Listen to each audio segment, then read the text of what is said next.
여러분 안녕하십니까? 원창목 목사 이충근 목사입니다. 여러분 메리 크리스마스. 갑자기 성탄절이 다가옵니다. 이 성탄절에 여러분 어떤 장식을 합니까? 저는 이 장식하면 딱 떠오르는 게 있는데요. 제가 생각하고 있는 장식은 아기 예수님, 말구 위에 누이신 아기 예수님이에요. 그런데 유독 이 성탄절만 되면 유독 빨간색이 중심이 되면서 이렇게 떠오르는 부각되는 캐릭터들이 있어요. 대표적인 두 캐릭터는 산타 아저씨, 산타 할아버지인가? 할아버지, 산타 할아버지랑 루돌프 사슴입니다. 썰매. 썰매도 있고요. 그러고 보니까 요즘 같은 경우는 하얀 눈사람도 많이 있네요. 그렇죠. 네네. 자, 어쨌든 왜 아기 예수님보다 부각이 다른 쪽으로 되어질까라는 걸 생각해 볼 때 성탄절의 장식 어떻게 생각하십니까? 자, 목사님 장식 하셨어요? 장식 별로 안 했습니다. 왜 이런? 네. 네, 그쵸. 이 크리스마스의 의미가 많이 달라졌어요. 예수님의 탄생을 축하하고 또 예수님의 탄생을 기억하는 절기가 크리스마스는 더 이상 아닌 것 같은 기분입니다. 이미 오래전에 외국에서는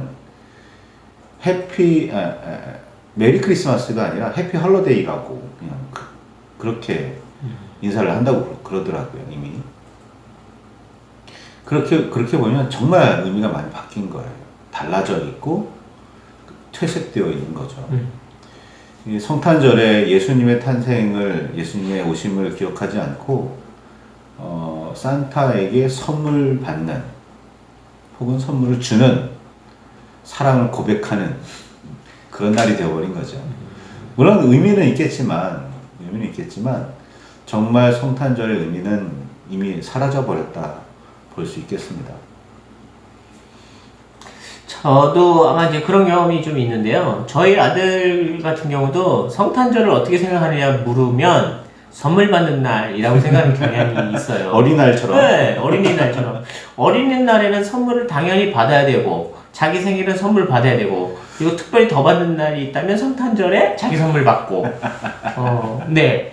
근데 이상하더라고요. 성탄절이 선물 받는 날인가요? 사실은 우리가 뭐 신학적인 의미를 볼 때 성탄절이 뭐 예수님 탄생 날이 맞느냐, 생일이 맞느냐, 어쩌고 이런 얘기를 하고 있는 것은 아니에요. 신학적인 어떤 의미를 지금 뭐 찾아보겠다는 의미가 아니라 성탄절이라는 어떤 기념일을 우리가 정하고, 교회적으로 정하고 그 날을 우리가 되새기는 이유는 아기 예수님이 이 땅에 오심을 우리가 기억하고 축하하고 감사하자라는 의미이잖아요. 그러면 이 날의 주인공은 아기 예수님이어야 되고, 그 날을 특별히 우리가 기억해야 하는 것은 그 예수님이 우리를 위해서 사랑해 주심과 우리를 축복해 주시고 인도해 주심을 기억해내는 것이 성탄절의 의미.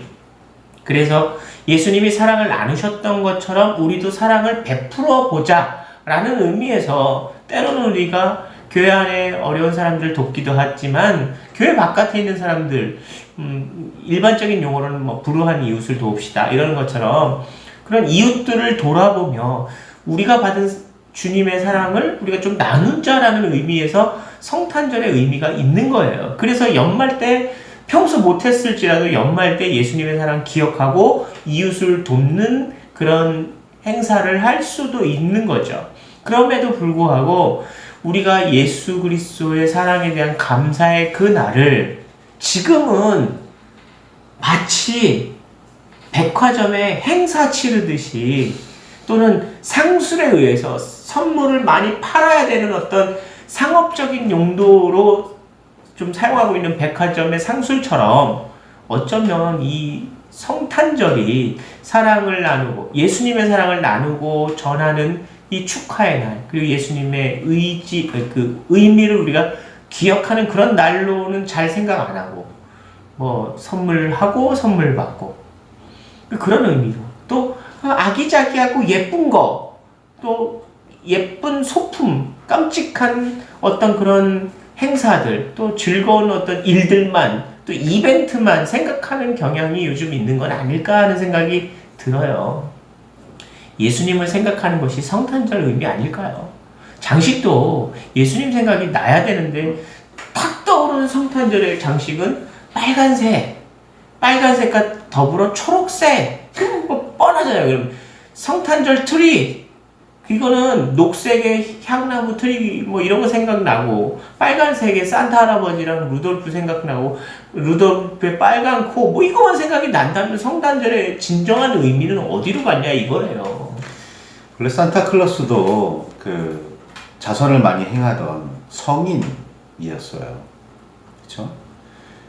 뭐 산타클로스가 본래 그 굴뚝을 타고 내려와서 그 집에 선물 주고 다시 굴뚝으로 나갔던 사람이라고 그렇게 전설이 전해지고 있는데, 생각해 보세요. 성탄절 이브에 성탄절에도 굴뚝에 불을 피우지 못했으니까 그 굴뚝으로 사람이 왔다 갔다 할 수 있었던 거 아니에요. 그만큼의 가난한 사람들을 어떤 식으로든지 도와주었던 성인을 기렸던 게 산타클로스인데, 그 사람이 그 미국의 어떤 그 음료수 회사의 광고 전략에 따라서 뚱뚱한 할아버지가 빨간 옷을 입고 빨간색 그 몸으로 굴뚝을 통과할 수 있겠어요?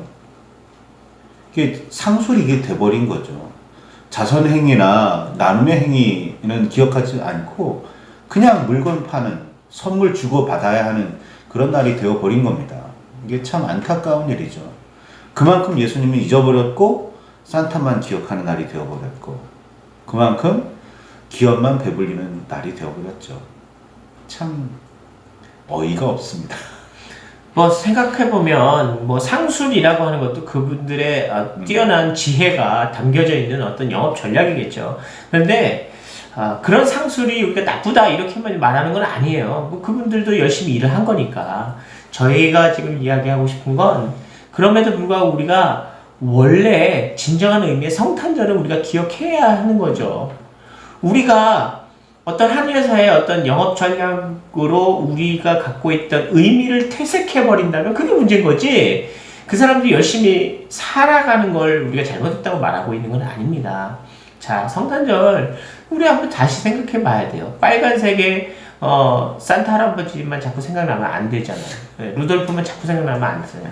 사실 저희 교회도요, 그 성탄절 장식 때 장식을 하다 보면 거의 이 산타 할아버지나 루돌프나 사탕 지팡이 막대기랑 뭐 이런 거만 잔뜩 나올 때마다 이걸 또 달아야 되나 싶을 만큼 너무 장식들이 많더라고요. 그래서 사실 그런 장식들은 다 버렸어요. 그러니까 남는 장식이 거의 없더라고요. 좀 썰렁하게 됐는데 마음이 좀 아파요. 예수님에 대한 그 생각하는 이 성탄절이, 성탄절 자체가 성스러운 예수님이 탄생하신 거잖아요. 성탄절이잖아요.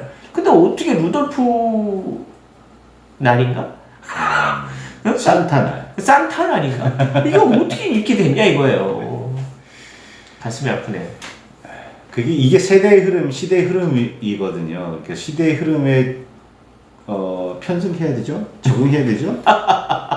아니요, 이건 거슬러야 하는, 시대의 흐름에 거슬러야 하는 그런 문화입니다. 그러니까 아무리 시대가 바뀌어도 성탄의 의미는 바르게 되새기길, 그리고 바르게 태어나시는 주님을 맞으시기를 바랍니다. 자, 정리하겠습니다. 성탄절의 의미 다시 한번 생각해 보십시다. 아무리 빨간색, 초록색 생각이 난다 해서 산타클로스나 루돌프나 뭐 이렇게 생각이 난다고 하지만, 그보다도 성탄절의 원래 의미는 아기 예수님의 탄생을 기억하는 겁니다. 예수님이 이 땅에 왜 오셨나요? 오신 이유, 우리를 사랑하시고 우리를 인도하시고 축복하시기 위해 이 땅에 인간의 몸으로 오신 예수님의 그 모습, 그것에 대해서 그 마음을 기억하고 감사하는 그런 날이 성탄절이어야 됩니다. 절대로 물건 팔아먹고 선물 받자는 게 아니라 예수님을 기억하자, 이런 의미입니다. 그래서 메리 크리스마스, 이 성탄절의 이 인사도 굉장히 중요하고요. 예수님의 탄생을 알리는 이 축하 메시지는 너무너무 매력적입니다. 오늘 우리 이 시간 성탄절 인사하면서 마칠까 합니다. 시청해주셔서 감사합니다. 메리 크리스마스!